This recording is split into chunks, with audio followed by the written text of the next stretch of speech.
My stepfather kicked me out the day I turned 18 from my late grandma's house, and my mom refused to cross him. 10 years later, she needs a place to stay after he kicked her out, stole the house, and married her friend. Hey, Reddit. So this is going to be a long one, but trust me when I say every word is worth it. This is about how my stepfather kicked me out of my late grandmother's house the second I turned 18, how my mom just stood there and watched it happen, and how karma came back around 10 years later in the most satisfying way possible. Buckle up, because this is the kind of family betrayal story that makes soap operas look subtle. I'm 30 now, and I've had a decade to process this mess, but honestly, it still gets me heated when I think about it. Not in a bitter way anymore, more like the way you watch a movie where the villain gets what's coming to them in the end. Except this isn't a movie, this actually happened to me. And the ending is so satisfying, it almost makes up for the years of garbage I had to wade through to get here. Let me set the scene. When I was 8 years old, my dad passed away from a heart attack. Sudden, devastating, the kind of thing that changes everything overnight. One day he was there coaching my little league team and helping me with my homework. The next day, he was gone. Just like that. No warning, no goodbye, nothing. My mom was a complete wreck for about 2 years. I don't blame her for that part. Grief is real, and losing your husband at 32 with a kid to raise is brutal. I watched her cry herself to sleep most nights. Watched her struggle to keep things together. Watched her try to be both parents while barely holding herself together. What I do blame her for is what came next. Because instead of processing her grief and building a new life for us, she decided the solution was to find a replacement as fast as possible. Like my dad was a broken appliance that just needed to be swapped out for a newer model. Enter Greg, my future stepfather and the walking embodiment of everything wrong with second marriages. My mom met him at some grief support group about 2 years after my dad died. Greg was this guy in his late 30s who seemed normal enough at first. He had a decent job as an accountant at some mid-sized firm downtown, wore khakis and button-downs like he was auditioning for a stock photo about bland office workers, and said all the right things about wanting to be there for my mom and me. He came across as stable, reliable, boring in a safe way. Looking back, all the red flags were there from the start. But when you're 10 years old and your mom is finally smiling again, you want to believe it's real. You want to believe the new guy is actually a good guy because you want your mom to be happy. Kids are stupidly optimistic like that. Here's the thing nobody tells you about some step-parents. They're really good at playing the role when they're trying to lock things down. Greg was nice to me at first. He'd take me to ball games and actually pay attention during them, not just sit on his phone the whole time. He'd help with homework and make it seem fun instead of like a chore. He'd bring my mom flowers and take her on actual dates instead of just Netflix and takeout. He acted like he gave a damn about both of us. My mom ate it up. She was so desperate for stability and companionship that she didn't notice the red flags. Or maybe she did notice and just chose to ignore them, because being alone scared her more than being with the wrong person. Either way, they got married when I was 11, less than 3 years after my dad died. We were living in my grandmother's house at the time. Not like staying there temporarily. I mean, this house was ours. My dad's mom had passed away a year before he did, and she'd left the house to my dad in her will. It was her way of making sure her son and his family always had a roof over their heads. When my dad died, the house went to my mom automatically. It was a nice 3-bedroom place in a decent neighborhood, completely paid off. No mortgage, no landlord, just a roof over our heads that nobody could take away. My grandmother had worked her whole life to pay off that house, and she wanted it to stay in the family. She wanted it to be a safety net for us. Or so I thought. The house itself was special. It had this big front porch where my dad used to sit with me and teach me about constellations. There was a maple tree in the backyard that my dad had helped plant when he was a kid. His old room was still intact, and sometimes I'd go in there just to feel close to him. The kitchen still smelled like my grandmother's cooking even years after she passed. It wasn't just a house, it was our family's history. Every room had memories, and my grandmother had specifically said in her will that she wanted it to stay in the family, to be passed down. That was important to her. After the wedding, things changed fast. Greg moved in with his furniture, his stuff, his whole life. Suddenly, he had opinions about everything. How the house should be decorated because my grandmother's style was dated and depressing. What we should eat for dinner because he had a refined palate, which apparently meant hating everything I liked. When I should be home because he needed structure, which really meant he wanted control. Normal stepdad stuff at first, but it escalated quickly. By the time I was 12, he was treating the place like it was his house, and we were just guests he was generously allowing to stay there. My mom went along with everything, every single thing. If Greg said we were having meatloaf for dinner, even though I hated it, we had meatloaf, and I'd better not complain. If Greg said I couldn't go to my friend's house because he didn't like that friend's parents, I didn't go. If Greg decided the living room furniture needed to be rearranged because feng shui or whatever nonsense he'd read about, my mom would spend the whole Saturday helping him move stuff around. She became this completely different person. And looking back, I realized she was just terrified of being alone again. She'd rather have any man than no man, even if that man was slowly poisoning our lives. The real problem started when I was around 13. Greg began making comments about how I was a financial burden, how much it cost to feed me, clothe me, keep me in school. My mom would weakly defend me with stuff like, "He's our son." But Greg would just give her this look, and she'd back down immediately. Our son. Not even my son or her son. Our son. Like he had any claim to me beyond signing a marriage certificate. High school was when things got really ugly. Greg sat me down the summer before freshman year and laid out his expectations. We were sitting at the kitchen table, just him and me, my mom conveniently out running errands. He had this whole speech prepared like he was some kind of life coach, instead of just a controlling jerk on a power trip. I needed to get a job as soon as I was old enough, he said. Not wanted to, needed to. I needed to maintain perfect grades. Nothing below an A- would be acceptable. I needed to contribute to household expenses because I was becoming a burden. I needed to keep my room spotless, do chores without being asked, and basically justify my existence in what used to be my grandmother's house, my dad's house, my house. The way he laid it all out, it was clear he'd been planning this speech for a while, probably since before he even married my mom. At 14, I started working at a grocery store bagging groceries and collecting shopping carts. It was hard work for minimum wage. My hands would crack and bleed in the winter from pushing carts through the snow. I'd come home exhausted from school and work and still have hours of homework ahead of me. But the minute I got my first paycheck, Greg was there with his hand out before I even finished opening the envelope. Rent, he called it. $100 a month to live in my own family's house. My mom just nodded along like this was completely reasonable. When I pointed out that I was 14 and this was the house my grandmother left to my dad, Greg got right in my face. His breath smelled like coffee and something sour. And he told me that my dad was dead, that dead people don't own houses, and that he was the man of the house now. Those were his exact words. I'll never forget the look on my mom's face when he said that. She flinched like she'd been slapped, but she didn't say anything. She just looked at the floor and walked away. That's when I realized she wasn't going to protect me. She'd chosen him over me the minute she said, "I do." The next 4 years were a masterclass in psychological warfare. Greg would find any excuse to criticize me. My grades weren't good enough, even though I had a 3.7 GPA while working 20 hours a week. My job wasn't prestigious enough, even though I was working my tail off, just to meet his arbitrary rent requirements. My friends were a bad influence, even though they were just normal kids. The clothes I wore were wrong. The way I talked was wrong. The music I listened to was wrong. Nothing I did was ever enough, and my mom just watched it happen. There were moments when I thought maybe she'd stand up for me, like the time Greg made me miss my best friend's birthday party because I hadn't cleaned the bathroom to his standards, or the time Greg threw away my dad's old baseball glove because he said it was clutter, and I was holding onto the past too much. That glove was one of the only things I had left of my dad. My mom saw me crying over it and just said, "Greg's probably right, honey.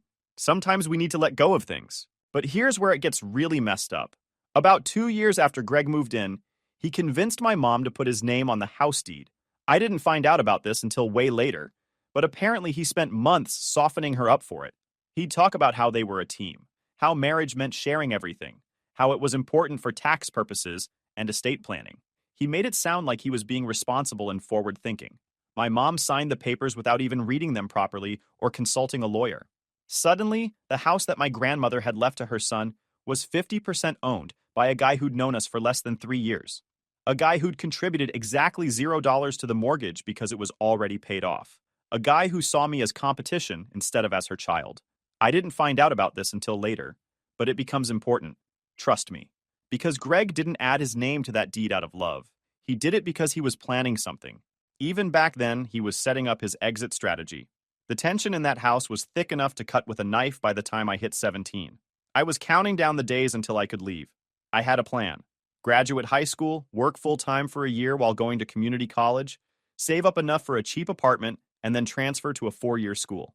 It wasn't glamorous, but it was a way out. Greg seemed to sense I was planning my escape because he ramped up the pressure. My rent went from $100 a month to $200, then 300 by the time I was 17. He said it was preparing me for real life and teaching me about responsibility. What he was actually doing was trying to make sure I couldn't save enough money to leave. My mom's response to all of this? Silence. Complete and total silence. Whenever I tried to talk to her about it, she'd say things like, "He's just trying to help you grow up," or "He means well, he's just not good at showing it." The classic enabling behavior. She'd become so dependent on him, so afraid of being alone again, that she'd sacrifice her own kid to keep the peace. My 18th birthday fell on a Tuesday. School day. I woke up that morning expecting maybe a card from my mom, or at least an acknowledgement that it was my birthday. Instead, I found Greg sitting at the kitchen table with a piece of paper in front of him. "Happy birthday," he said, not looking up from his coffee. "You're an adult now. Time to start acting like one." I poured myself some cereal and sat down, not really sure where this was going, but knowing it wasn't anywhere good. My mom was at the sink washing dishes, her back to both of us. I remember thinking how weird it was that she wouldn't even look at me on my birthday. Greg slid the paper across the table. It was a rental agreement. A freaking rental agreement for me to continue living in what was legally partly my mother's house. $600 a month, Greg said, tapping the paper. "First and last month's rent due immediately, plus utilities, which will split 3 ways. If you want to keep living here, these are the terms." I looked at the paper, then at him, then at my mom's back. She was scrubbing the same plate over and over, her shoulders tight. "Are you serious right now?" I asked. "You want me to pay $1,200 immediately to keep living here?" "You're an adult," Greg repeated. "Adults pay rent. Adults contribute. If you don't like the terms, you're free to find somewhere else to live." That's when my mom finally turned around. I thought, hoped, prayed that she was going to tell him this was insane, that I was her son, that this was my home. Instead, she dried her hands on a dish towel and said, "Greg's right, honey. You're 18 now. It's time to start contributing more. These are very reasonable terms." Reasonable. She called $1,200 up front plus $600 a month reasonable for a kid who just turned 18 that morning and was making minimum wage at a grocery store while finishing his senior year of high school. A kid who was her son. A kid living in a house that her dead husband's mother had left them. I stood up so fast my chair fell over. "I don't have $1,200. You know I don't have that kind of money." Greg shrugged. "Then I guess you need to figure something out. You have until Friday to come up with it, or find somewhere else to go." Friday. He was giving me 3 days to come up with money I didn't have, or get out. On my 18th birthday. The audacity of this dude was unreal. I looked at my mom one more time, giving her one last chance to be an actual parent. She looked at me with these sad eyes but said nothing. Just stood there holding that stupid dish towel like it was a security blanket. I went to school that day in a daze. I couldn't focus on anything. My friends asked what was wrong, and I couldn't even explain it. How do you tell people that your stepdad is essentially evicting you from your own family's house, and your mom is just letting it happen? That night, I tried talking to my mom alone. I waited until Greg was in his home office doing whatever boring accountant stuff he did. I knocked on my parents' bedroom door and found my mom folding laundry. "Mom, we need to talk about this morning," I started. She didn't look at me, just kept folding. "Greg explained everything to me. It's time for you to grow up." "I am growing up," I said. "But I'm still in high school. I'm still your kid. How am I supposed to come up with that kind of money in 3 days?" Finally, she looked at me. Her eyes were red like she'd been crying, but her voice was firm. "You'll figure it out. You're resourceful. And if you can't, then maybe it's time for you to move on anyway. You're 18. Lots of people leave home at 18. This is my home," I said, and I hate that my voice cracked when I said it. "Grandma left this house to Dad. Dad left it to you. This is where I grew up. This is all I have left of them." My mom's face did this weird thing where she looked sad and angry at the same time. "Your grandmother and your father are gone. I'm here. Greg is here. We're your family now. And if you want to be part of this family, you follow the rules. If you don't like it, then yes, maybe you should find somewhere else." That was the moment I realized I'd already lost her. She wasn't going to choose me. She'd made her choice years ago when she put Greg's name on that deed, when she let him charge me rent at 14, when she stood by and watched him systematically make my life miserable. The next 3 days were a blur. I called every friend I had, every friend's parent, every distant relative I could think of. Nobody had room for an 18-year-old kid on zero notice. Or maybe they did, and just didn't want the drama that came with it. Either way, Friday rolled around, and I had nowhere to go and no money to give Greg. I came home from school that Friday and found all my stuff in trash bags on the front lawn. Not nicely packed, Not in boxes, just crammed into black garbage bags like I was trash being thrown out. My clothes, my books, my laptop, the few things I had left of my dad, all of it just dumped outside. Greg was standing on the porch with his arms crossed. My mom was inside, watching through the living room window, but not coming out. "Rent's due," Greg said. "You got the money?" I didn't even answer. I just started loading the trash bags into my beat-up Honda that I'd bought with my own money. It took 3 trips. Greg watched the whole time without saying a word. My mom never came outside. When I had everything loaded, I looked up at the house one last time. The house my grandmother had loved. The house where I'd lived with my dad before he died. The house that was supposed to be mine. To be ours. To be safe. My mom was still at the window. Our eyes met for a second, and then she turned away and closed the curtains. I slept in my car that night in the grocery store parking lot. I woke up at 5 a.m. with a stiff neck and my whole body aching. I went into the store, used the bathroom to clean up as best I could, and worked my opening shift like nothing was wrong. I didn't tell anyone.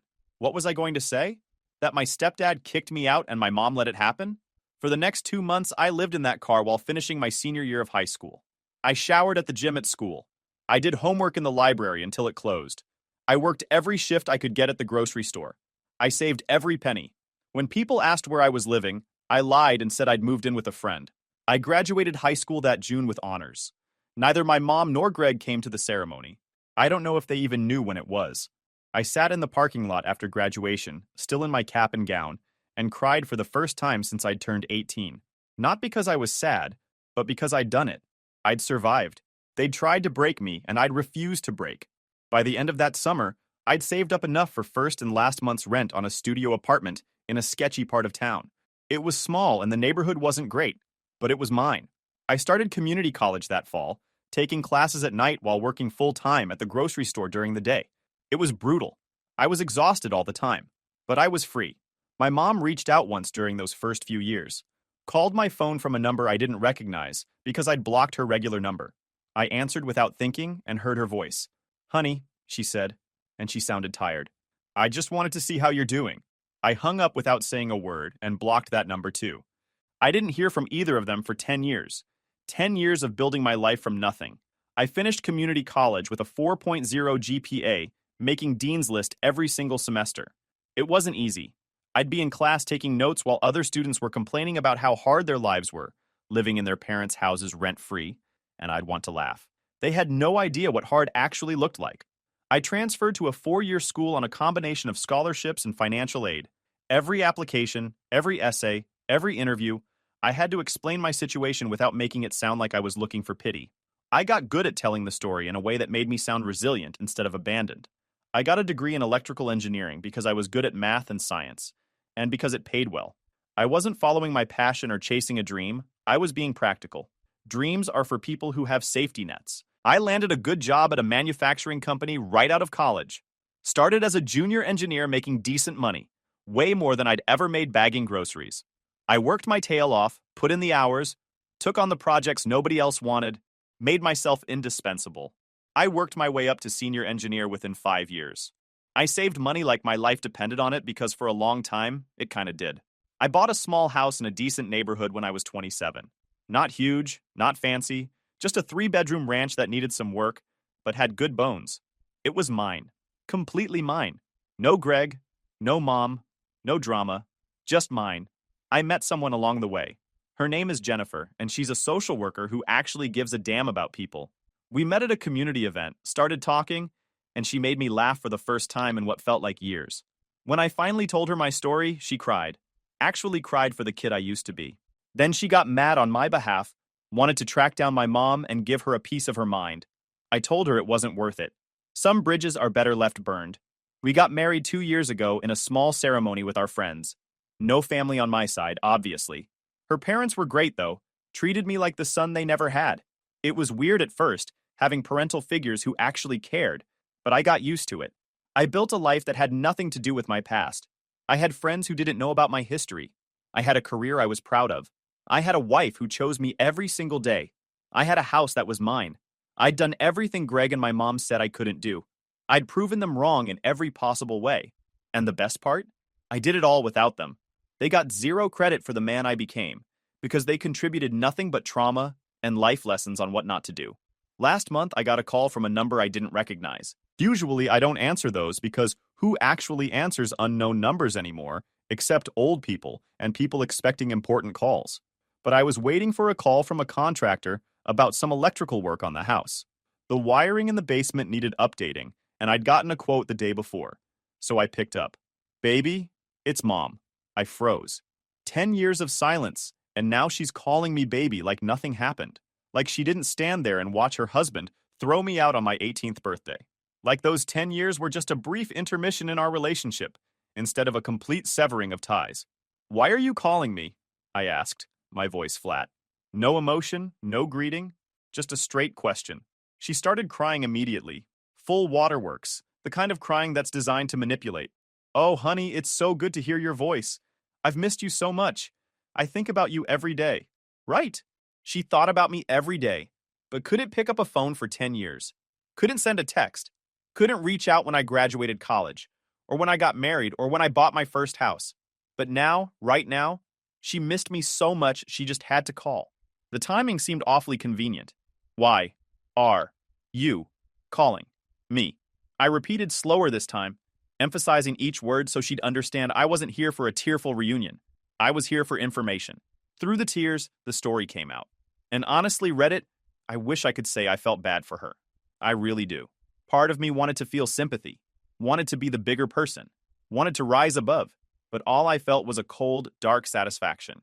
The kind of satisfaction you feel when someone who hurt you finally understands exactly what they put you through. Greg had left her. Actually, left is too gentle a word. He'd systematically destroyed her life in exactly the same way he'd destroyed mine, just over a longer period of time.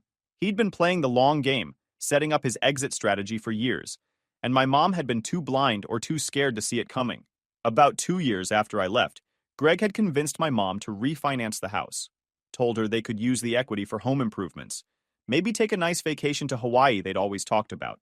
She signed the papers he put in front of her without really reading them, because why would she? He was her husband. She trusted him. Sound familiar? Turns out he'd refinanced the house entirely in his name, completely removing my mom from the deed. The house my grandmother had left to my dad, that had been passed to my mom, was now solely in Greg's name. My mom had signed away her last connection to my dad, to my grandmother, to our family history, because Greg told her to. Then, slowly, methodically, Greg had been draining their joint bank accounts, moving money around, opening accounts my mom didn't know about, hiding assets. She'd been working as a dental hygienist the whole time, putting her paychecks into their joint account like a good little wife, thinking they were saving for retirement, thinking they were building a future together. They weren't. Greg was building an exit plan, and my mom was funding it with her own money. 6 months ago, out of nowhere, Greg told my mom he wanted a divorce. Just like that. No marriage counseling, no attempt to work things out, just a cold, I want a divorce over dinner like he was commenting on the weather. My mom was blindsided. She thought they were happy. She thought they were solid. She was wrong. Turns out Greg had been having an affair for 3 years. 3 years of lying, sneaking around, betraying her while she went to work and came home and cooked dinner and did his laundry like a good wife. And get this, Reddit. The other woman? My mom's friend Nicole. Not just any friend, her best friend from high school. They'd known each other for over 30 years. Nicole had been a bridesmaid at my mom and Greg's wedding, standing up there smiling, while Greg made vows he had no intention of keeping. Nicole had been over for dinner dozens of times, sitting at our table, eating our food, pretending to be my mom's friend while sleeping with her husband. The betrayal was almost poetic, almost too perfect to be real. But it was real, and my mom was living it. Greg moved out immediately, filed for divorce, and because the house was in his name only, and because he'd been so careful about hiding money, my mom got almost nothing in the divorce. She'd been paying half the bills on that house for 20+ years, and now she had no claim to it. Greg was keeping the house, keeping most of the money, and marrying Nicole. The divorce had just finalized last week. Greg and Nicole were getting married next month, and to top it all off, Greg had sold the house, my grandmother's house, to some investor who was going to flip it. He and Nicole were using the money to buy a condo in Florida, living it up on money that should have been my family's legacy. My mom had 30 days to move out. She had almost no savings because Greg had taken everything. She'd been staying with friends but had worn out her welcome. She was calling me after 10 years of nothing to ask if she could stay with me. Just for a little while, she sobbed. Just until I get back on my feet. I don't have anywhere else to go. You're my son. Please. I let her cry for a minute. I let the silence stretch out. I thought about 18-year-old me sleeping in my car. I thought about how she closed those curtains and walked away. I thought about how she chose Greg over and over and over again, until Greg didn't want her anymore. Where were you when I needed a place to stay? I asked quietly. The crying stopped. What? When I was 18. When your husband kicked me out on my birthday. When I was sleeping in my car and finishing high school. Where were you then?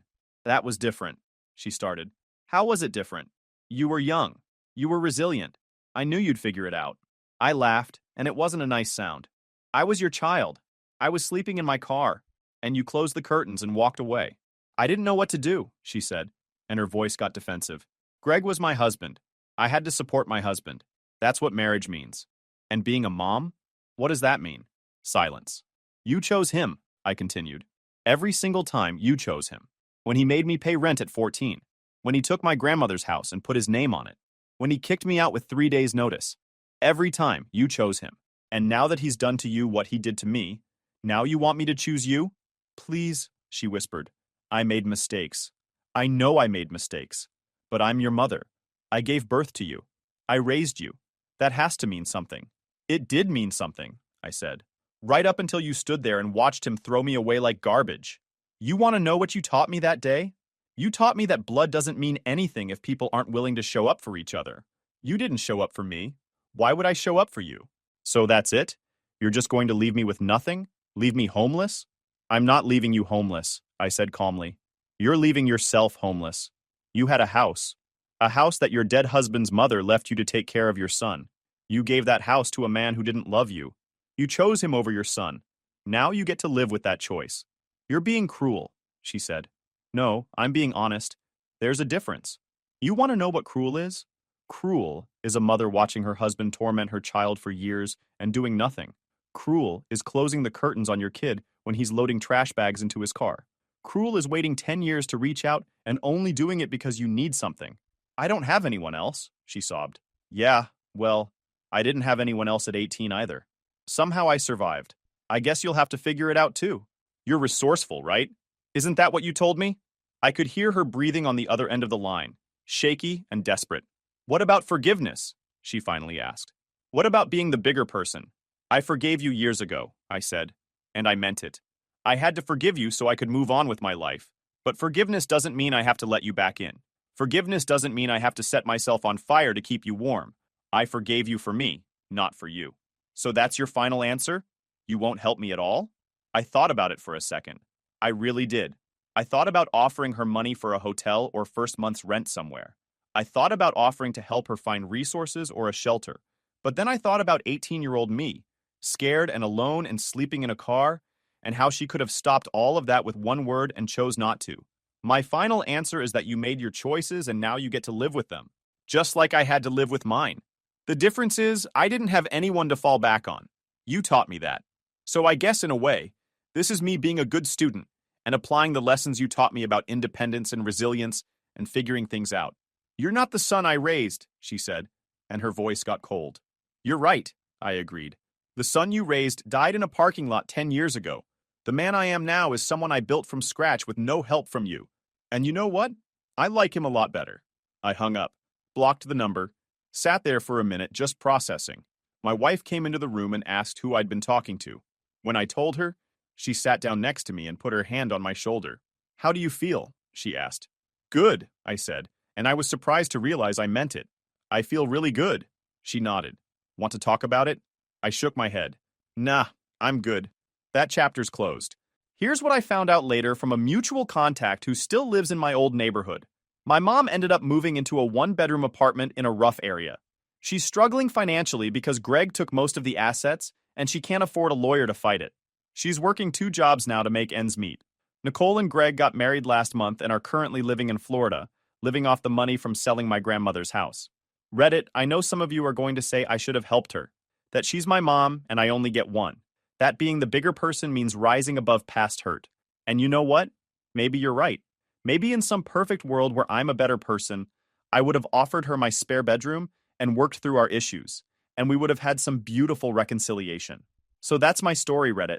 My stepdad kicked me out at 18, from my dead grandmother's house while my mom watched and did nothing. 10 years later, he did the same thing to her. And when she came to me for help, I reminded her of the lessons she taught me about resilience and figuring things out on your own. Guys, we are so close to hit 100,000 subscribers on this channel. If you are not subscribed to the channel, please consider subscribing.